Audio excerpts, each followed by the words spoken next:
Alrighty, this is Nick and Brian here with the latest installment of our weekly series Co-op Critics Party Chat, and today we are going to be talking about a game that we have been waiting quite some time for, and that is Mass Effect Andromeda. I don't know about you, Nick, but this was a game that not only is one of my most anticipated of the year, but probably my most anticipated of the past several years. The millennium. Yes, most anticipated of the millennium. Actually, I would say Crackdown 3 is probably my most anticipated game of this generation so far, but Mass Effect is right up there. Right. And although I did not play Mass Effect 1, and you were a huge fan of the entire Mass Effect series, the most time that I spent was with Mass Effect 3 and a little bit of time in Mass Effect 2. But I was also highly anticipating it, but for a slightly different reason. You were more ready to play the single player, and I was more excited about the multiplayer. Which is interesting, right? Because, and I don't know how much we've talked about this on the show, but I am a huge role-playing game nerd. Grew up playing D&D and a variety of other tabletop role-playing games. As far as video games, I mean, going back to the Commodore 64, I used to play the old SSI gold box games that were D&D, like Dragonlance and stuff like that. So I've always been a huge RPG fan. The Mass Effect series, I have a great deal of love for because of the attention that they paid to not only the world building, but to the characters and the dialogue and the story. And so I was probably one of the minority of people who thought that the ending of Mass Effect 3 was fine. I actually like the ending of Mass Effect 3, and I'm also probably in the minority of people who believe that the first game in the trilogy is actually the best game in the trilogy because it's the most role-playing game heavy to me. And so what I was excited about with Mass Effect Andromeda is that a lot of the early chatter was that it had a lot of similarity to the first Mass Effect game, which for me immediately was like the greatest news ever. So I could not wait to play it. And EA Access, I think, costs $30 a year right now to be able to play Mass Effect however many days early that we were able to play it and have a 10-hour trial of it is almost worth the price of EA Access alone. Yeah, I mean, I think it came out a week ago today, so Wednesday of the week before the game actually came out. So almost a full week before the game came out, we were able to download and play, and not to mention just download and play. It wasn't like a demo. It was the full game. And so when we got our disc copy, or I don't know, did you get a download copy or a disc? I actually bought the download copy through EA Access. Okay, so or something like that. So I actually bought mine through Best Buy because I have the Gamers Club unlocked or whatever to get 20% off of all new games. But EA Access, I could still download the full game. And then when I just put the disc in, I mean, the full game's already installed, so it didn't have to do anything, which is amazing. I forgot what that felt like. Right. Because it's like preloading and getting to play the preload of the game. Exactly. Yeah, which is awesome. So having that ahead of time, there was a cap on how far you could go in the single player campaign, but I don't believe there was a cap in terms of the multiplayer component of it. But in any case, I didn't hit that cap over the free time that I got to spend with it. And since we did get the game, what is it, yesterday at this point, I haven't been able to I put a couple hours into it last night, but the bulk of the time I spent before the game was released. And as you mentioned, I was spending that in single player and you were spending it in multiplayer.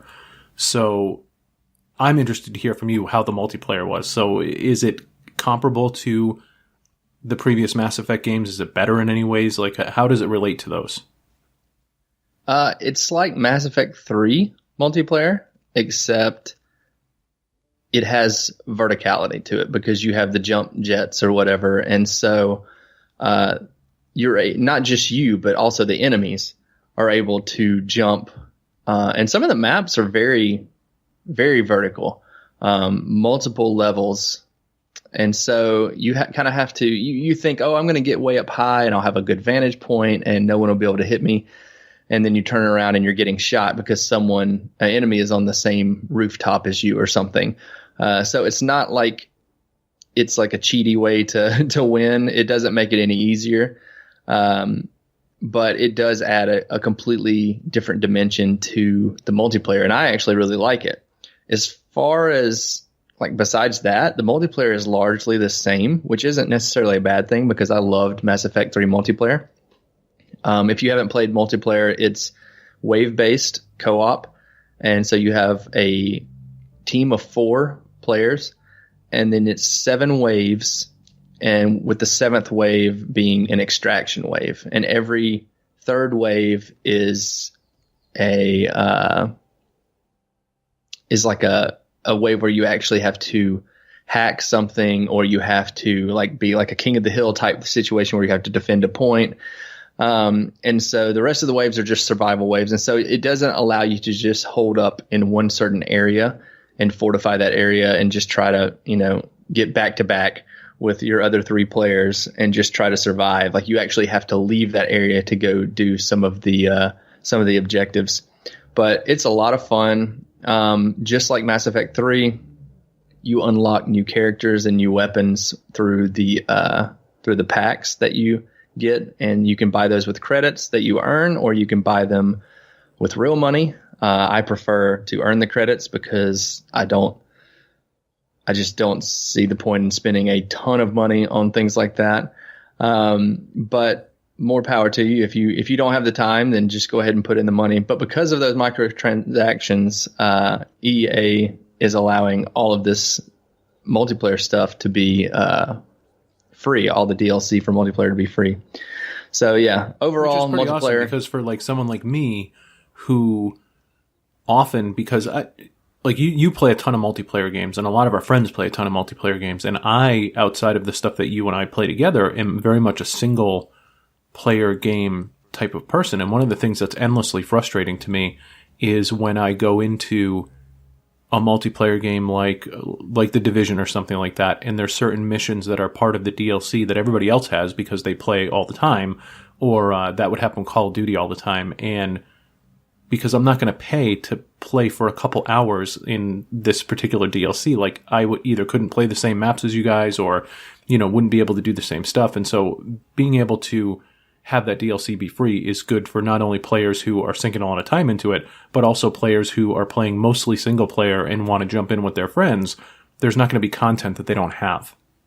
Yeah, exactly. It doesn't fragment your player base. Right, which is nice. So, but I haven't, as per usual, I have not even spent 1 second in the multiplayer yet, and I didn't really spend any time with that in the last game.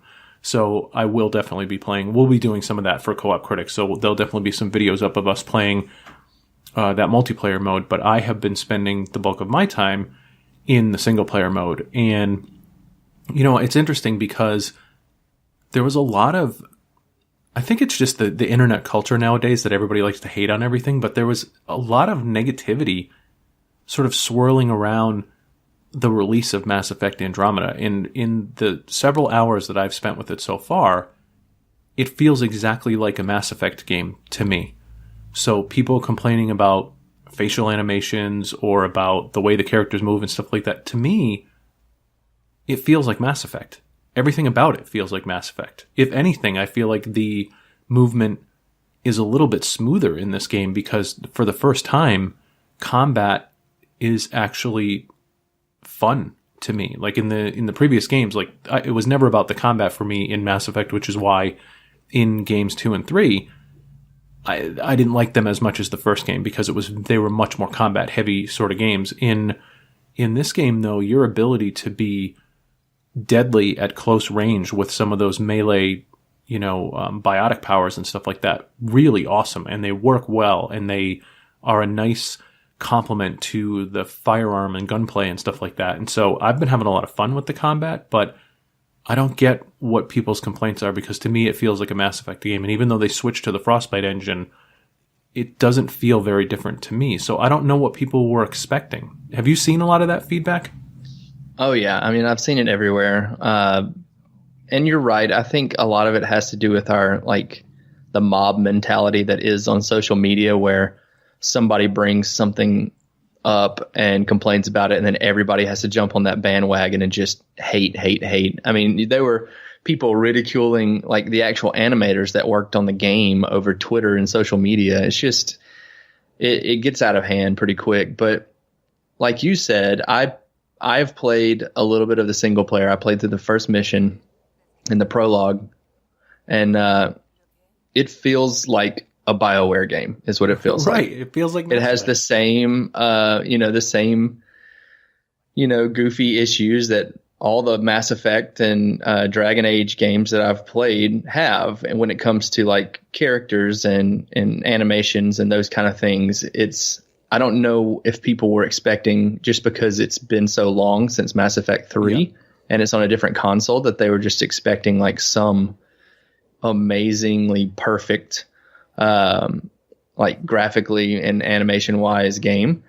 But yeah, I mean, it's not like a departure from the series. No, it isn't. Like but as you said, it's not a huge evolution of the series. And I guess maybe that's where people can be a little bit disappointed that the visuals have not been like dramatically upgraded from previous ones. But Mass Effect always had quirky facial animations. Mass Effect always had weird camera stuff, and a lot of it happens in the cutscenes where, they'll be doing dialogue and it'll cut to your character and it'll just be their forehead up or something like that. And like whoever the cameraman was lost his angle on the character or something like that. But those things are normal to me. Like, I guess I was thinking about it today because there has been so much complaining about it, and I don't want to dwell on it too much, but I think like we're playing 7 Days to Die right now. 7 Days to Die is not a pretty game. Mm-mm. The textures are not pretty. The game can be laggy at times. We famously had an episode recently where I was probably a minute behind you in terms of lag in the game and stuff like that. None of that matters to me because the game is fun. And so, like with Mass Effect, I'm playing Mass Effect because I want a vast universe. I want a space opera. I want some intrigue. I want character relationships. And I want to be able to immerse myself in this well thought out, richly detailed universe that I can choose to take as much or as little as I want. I can go into the codex and I can read entry upon entry upon entry about every race and every event and every planet and everything else. Or I can just play the main story missions and breeze through stuff. Or I can go and do all the planet scanning and all that kind of stuff. And so that's why I play Mass Effect. I play Mass Effect because I want to get lost in the Mass Effect universe. I'm not playing Mass Effect because I expect the combat to be as smooth as Call of Duty, or I expect the visuals to be on par with Uncharted 4, or you know what I mean? Like, so I guess it just is kind of what you come to the table looking for, but none of those reasons are the reasons I come to the Mass Effect series. I come to Mass Effect because it's a universe that I'm interested in, stories that I get hooked into, and characters that I absolutely love. Yeah, no, I mean, that's the exact almost verbatim thing that I was talking to a friend about, because he texted me, and he's a pretty big Mass Effect fan as well. We played a lot of Mass Effect 3 multiplayer together, and he texted me last night after he got the game, and he said, I'm really worried about this game because already I'm seeing what people are complaining about the weird facial animations, and there's just weird glitches, and people are floating in the middle of a cutscene. They're just like standing up in the air on nothing. And I said, what we've already said, which is that sounds like every Mass Effect game I've played so far. And I told him, I said, maybe it's just because I've been playing so many PC early access games lately, but I don't really care about that. I said, facial animation and whatever else is not going to deter me from playing a game if the game itself is good. I think that people, especially now, it's like games have gotten so good, they have to nitpick all these stupid little things that have no bearing on the story or the gameplay. And they just have to nitpick it and find reasons to hate on something, like you said. But I think that's just a testament to how far games have come, that's what we're complaining about now. It's not that the game is bad. Well, I mean, a game could be bad. I haven't finished it yet, but that's not what people are complaining about. They're complaining about someone's eyes being crossed in a cutscene. Right. So, I mean, we just mentioned story, and I talked about how I come to the game for the story. Just for anybody who's not familiar with sort of what the story of Mass Effect Andromeda is, it takes place in between the events of games 2 and 3 in the original trilogy. There is an initiative to send different, the Citadel Council want to populate new worlds in the Andromeda Galaxy. And so they send, each different council race sends 20,000 people on a 600-year journey to this galaxy. So they go into cryosleep, they wake up in this new galaxy. Each of these arcs that the different races are on has a pathfinder who is a person that is sort of taking the lead in helping them find a new world. And they have these like 7 candidates that they call golden worlds that they have identified as very probably able to support the different types of life that they'll need to in order for them to sort of resettle in this new galaxy. And so you wake up as a character who is either, you're one of the Ryder twins. You're either the female Ryder twin or the male Ryder twin. And I believe it's Scott and Sarah are the names they give you, but you can change them. I changed mine to Nita, and I chose the female twin. And so you end up waking up from cryosleep. There is sort of a turbulent moment where some of the cryosleep is disturbed and your twin doesn't immediately wake up. And so whichever one of the two that you choose to play, you become the primary, focus as you go through the initial story missions there. And your father is the pathfinder for the human race. And so the big first mission involves you going with your father down to one of these first worlds. And we're not going to get too heavy into spoiler territory, but I liked the setup of the game. I thought that it gives them a perfect fresh start in this whole new galaxy while still staying connected to what came before. And I just thought, what a great premise. You have these worlds that you have to explore. You're trying to resettle, and there's endless possibilities for storytelling in this new corner of the universe. So what did you think of that as the premise of the game? I love it. I think, like you said, it allows them to maintain that connection with the previous series, with the trilogy, but also completely change things up. Like they can have completely new races and enemies and characters and things that maybe would have felt out of place in the original trilogy. So I think it's a good way to kind of start something new within the Mass Effect universe. And I have only played of the single player. I created my character, and I played the first mission, which we won't talk about because it is a little bit of a spoiler. But I played through the first mission, and then after it was over, I ran out of time to play it, and so I will play the rest of it, tonight or tomorrow or whenever. Yeah. But yeah, I really enjoyed the first mission. I thought, like we said about everything, it felt like Mass Effect. It did. Although, man, that you mentioned the jump packs and stuff like that. That does feel like an evolution. That really does feel like an interesting addition to the series, and it feels like it works good. Like I'm constantly jumping on top of the small buildings that you find on different worlds and stuff like that, or hopping around over rocks and things while I'm out there. That to me feels like it feels very natural in terms of the way the character moves, and I really like that. And when you couple that with the way that you can use depending on what class you choose, you have certain abilities right away. Combat just takes on a whole different meaning. I also felt like the enemies were smarter in this game. Like the first time, even in that first mission, where you start encountering the Ket, who are these sort of like mushroom-based race. They seem like they do a better job of taking cover, of laying down cover fire for one another. Like there were times where I kept waiting for my opportunity to poke up and, shoot this one guy. But every time I did, the guy that's 2 rocks behind him starts picking me off from there. Like they were coordinating with each other. That I don't know if you had that experience, but I felt like the enemies were smarter, like right out of the gate. No, yeah, I felt like you said, they're a lot better at using cover. And then moving like cover to cover. They don't just stand still up, firing at you while you empty a clip into their face. They are a little bit better trained, I guess. But going back to the jump jet, to me, that that makes exploring the worlds a lot more fun, and it feels much more open.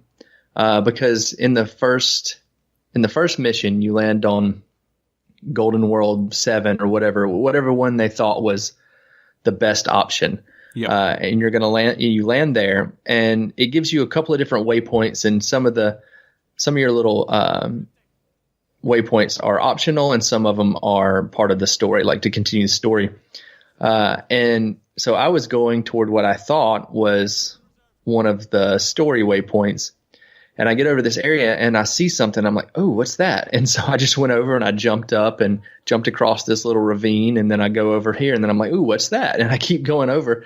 And I eventually get to this gap in this cliff. And I jump up in there and I'm kind of exploring. And then you're with one other crewmate. And he kind of makes a comment about what you see. And then you turn around and go off. And then once I got to the waypoint to continue the story, we ended up going back there. And so I was able to get to completely like parts of the world that you're technically, it's not that you're not supposed to be there, but they're not pushing you towards it. They're not pushing you towards it. And like, it was, a huge like facility or base or something. And I could have gone in and tried to attack it and probably died. Outside of the story itself. But just things like that, like I really enjoy exploring in games like this. And so just having the ability to use that jump pack to get wherever, you're trying to get, I think that just makes it feel that much more open. Yeah, and in the other games, there was a lot of corridor shooting, and I feel like with the arenas that this game is setting up, it's a much wider sort of playing field every time you get into a major melee where you can flank people. You can get around behind them even with your jetpacks and stuff like that. And so you can, depending on how you're deploying your teammates and how, you're using that command system and stuff, you can really split up the battlefield in a way that I don't feel like was super possible before. Yeah, I think I've only scratched the surface of the combat in single player, like I said, but I can already feel like it's a lot less linear than the previous trilogy, which is only a good thing. Right, absolutely. So, I mean, I think it sounds like both of our early impressions of the game, both with multiplayer and with single player, are very positive. We're both glad to be back in the Mass Effect universe. We will definitely be talking about Mass Effect more on Co-op Critics. We will definitely be doing some multiplayer videos on Co-op Critics, and I'm sure some videos from our single player campaigns as well, because I'm sure they'll be different as we kind of go along. But yeah, early impressions, very positive of Mass Effect. Glad it's out. Going to be spending dozens of hours with it at a minimum. So that's going to wrap up our party chat this week. So until we talk again next time, this is Brian and Nick signing off. And go check out the YouTube page, like and subscribe, and we'll talk to you soon. See you later.